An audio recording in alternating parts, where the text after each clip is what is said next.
What's up mga kuys? Ayan na. Tagal kong di nakagawa ng video, brownout kasi dito sa amin. So, sa dami ng mga video na nagawa ko, the last, di ba? Last two yata, puro negative. Ito naman, positive. Ha? Maraming salamat nga pala kay Sir Jan Gatchalian Riola dahil pinagbigyan niya ako mag-react sa video niya. No? So, ano yung video na to? Yan. Ang video na to, ito yung tungkol sa isang ginang na nagtitinda. Siguro drive-thru to, no? Anong nangyari, nakita ni Sir, natuwa siguro, binigyan niya ng pera, 1,000 pesos nung una.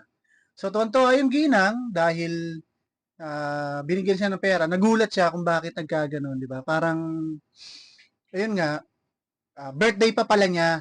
No? So, una, 1,000 lang ang binigay. Nung nalaman ni Sir na birthday niya, binigyan niya ng 2,000. So, tuwan-tuwa yung ginang, di ba? Uuwi na daw siya kasi nga yun na, boundary na. Kahit hindi na siya magtinda, kumbaga, nabigyan naman na siya ng biyaya, di ba? Baka sa mukha ng matanda na masaya siya, halos parang maluha-luha, di ba? Sa maliit na bagay, nakatulong si Sir. So, kudos sa'yo, Sir. At napakaganda, nakakantig ng puso. Di ba? Dapat ganyan mga video yung nagba-viral. Hindi yung meron na, binibigyan pa. O ngayon, ano nangyari dun sa binigyan nila? Ang laki na ng ulo, di ba? O, biruin mo, hindi naman daw siya magkakapera sa inyo. Di ba? So, kada picture, 1.5 na lang daw. Si, overcook, overload. Kilala niyo na yun, sino yun.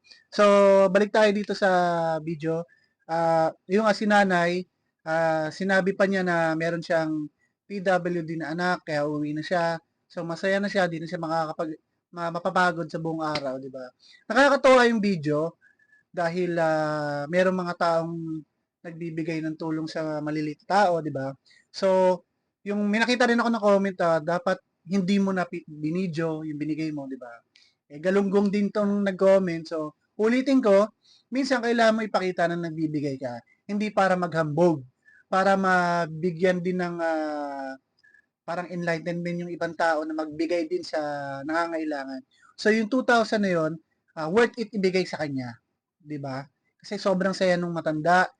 Uh, Parang maiyak-iyak na siya. So, okay na 'yon. Kahit pakita na, at least nakapagbigay, 'di ba? At sana pagpalain pa si Sir Jan para mabigyan ka pa lalo ng marami pang biyaya. Ano?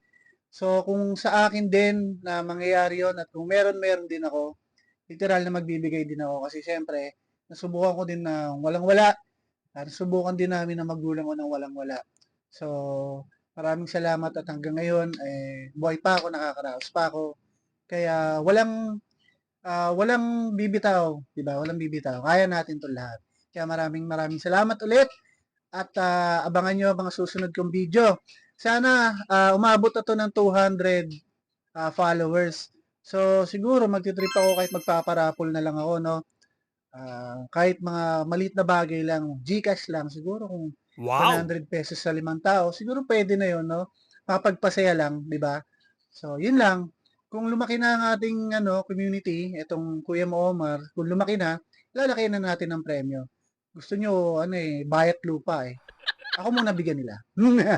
Di ba? Yun lang. So, maraming salamat. Ingat kayo. God bless.